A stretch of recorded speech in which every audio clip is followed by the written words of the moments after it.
in search of the lost Hindu kingdom Chola dynasty here in the Philippines. My curiosity increased and I went out to search for the lost culture. Let's see what we get. Okay guys, so this is Wild Harsh and today I'm not gonna talk anything about wildlife or any environmental aspect.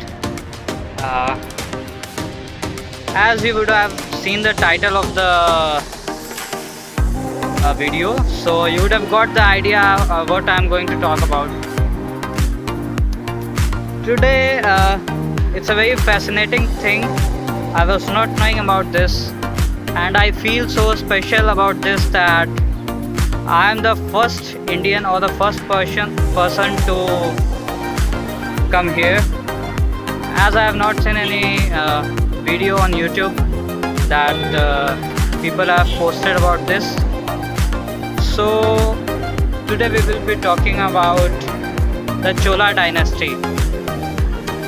Chola dynasty, it was basically in southern part of India, and southern part of India is surrounded by waterland, so waterways. So when the dynasty started to increase more, there was a sea route trade between other countries. So I did some research about the Akhand Bharat and the Chola dynasty. So it's here. I can't remember everything, so I just wrote and wrote. So the Chola dynasty started with the Vijayalaya in 850 AD. And then it was Aditya I, Parantaka, Sundara, Arinjaya, Raja Aditya, and then the king came Raja in 112 AD, who conquered Sri Lanka and some parts of Southeast Asia. So from there the revolution started, and then there was Rajadhiraja, and then came the great person because of whom I am standing here. It was Rajendra Chola I in 1054 AD. So what he did was he went to Sumatra. He captured Sumatra and married a native Malay woman. So they lived there only in Sumatra. So after that, his descendant Sri Lumeh came to Philippines here in Cebu, and he settled here. He made his kingdom here, and then his descendants came, and the last famous descendant is this person. The statue of this person is here in Cebu. He was called as Raja Humabon.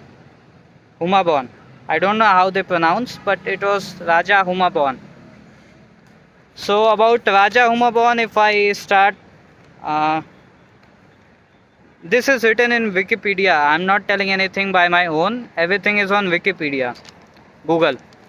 So Raja Humabon was one of the recorded chiefs in Cebu who encountered Ferdinand Magellan in 16th century. So Ferdinand Magellan was a half Portuguese born Spanish explorer. He came in Philippines, and from there Christianity started in Philippines. So Raja Humabon was a Hindu king of this Cebu, and he was descendant of Chola dynasty.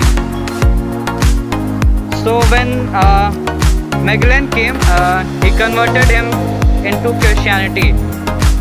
He and his wife and 800 other Cebuanos were converted to Christianity. It's written here on the. It's written here on the wall. So this way, the kingdom ended in 1565. Raja Humayun's son was Sri Tupas. So they all were converted into Christianity, and it ended in 1565. So this was the great Indian Chola dynasty, the Hindu dynasty expansion in Philippines, Cebu.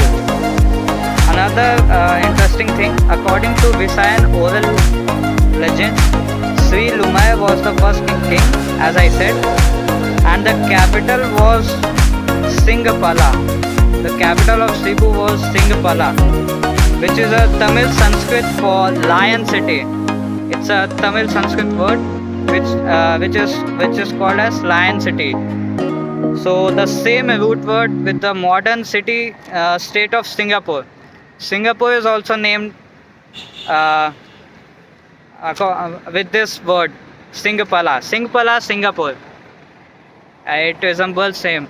So the Hindu Chola dynasty was so great that it expanded till Malaysia, Singapore, and even till Philippines.